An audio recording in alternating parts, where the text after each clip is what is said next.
righty. Thank you, Ian. You know, Memorial Day next weekend. Hard to believe. According to AAA, Arizona expect to see a record amount of travel. So more than 900,000 of you are expected to head out of town for the holiday weekend. AAA says nearly 44 million Americans are projected to travel, which is a 4% increase from last year.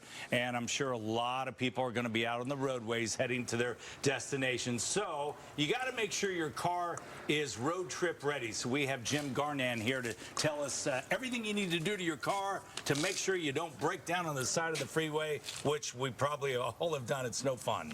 Oh, not at all. Not at all. Especially when it's over 100 degrees outside. Yeah, it's miserable. Yeah, exactly. Well, one of the first things you want to do is make sure your filters are good and clean. Okay. This is an engine filter, obviously very dirty and contaminated. Your car needs to breathe. Right. This is a cabin air filter. Your air conditioning goes through this. So you can imagine this person's air conditioning was not working very well. What in the heck were they breathing? Well, this is a car that came down from Payson, and it had been serviced by the dealer. How long? And neither the dealer or the customer knew there was a cabin air filter in it. How old do you think that filter was? Since the beginning of time? No, it was 3 years old. 3 years? Yeah. Oh my gosh! But we have a lot of airborne contaminants, and this one parked under a tree. Oh, so okay, there you go. The windshield takes all that tree stuff, puts it in the cowl, and it ends up getting stuck in there. All right.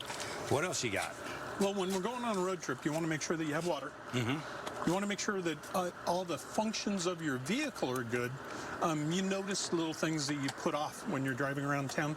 You want to address most of those before you take off. You don't want to have trouble when you're on the road. Right. But you also want to have a kit with the stuff you might need. Okay. So I love these little jumper batteries. Those are fantastic. You can jumpstart your car and you can charge your cell phone. Right. So great thing to have. A lot of people have had them in the car for 6 months.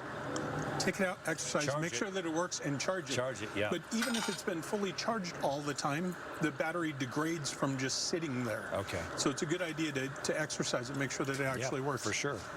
Roadside flares and stuff, we've gone away with the ones that you crack and have flame going. Mm-hmm. The reflectors are good. We have battery-powered ones. We even have some glow stick type style. Good idea. Always like to have the reflective type because you burn out the other ones and there's nothing left. Right.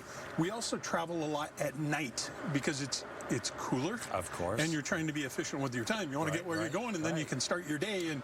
And driving at night, you want to make sure that all your lights are working, not just for you so that you can see, but so that you can be seen. You want to make sure all your brake lights work and turn signals and things like that. Okay. So one of the things that from Boy Scout days, I always have a small mirror in the car, just in case you don't have power and you need to signal somebody or get something going on. Okay. Or check your makeup.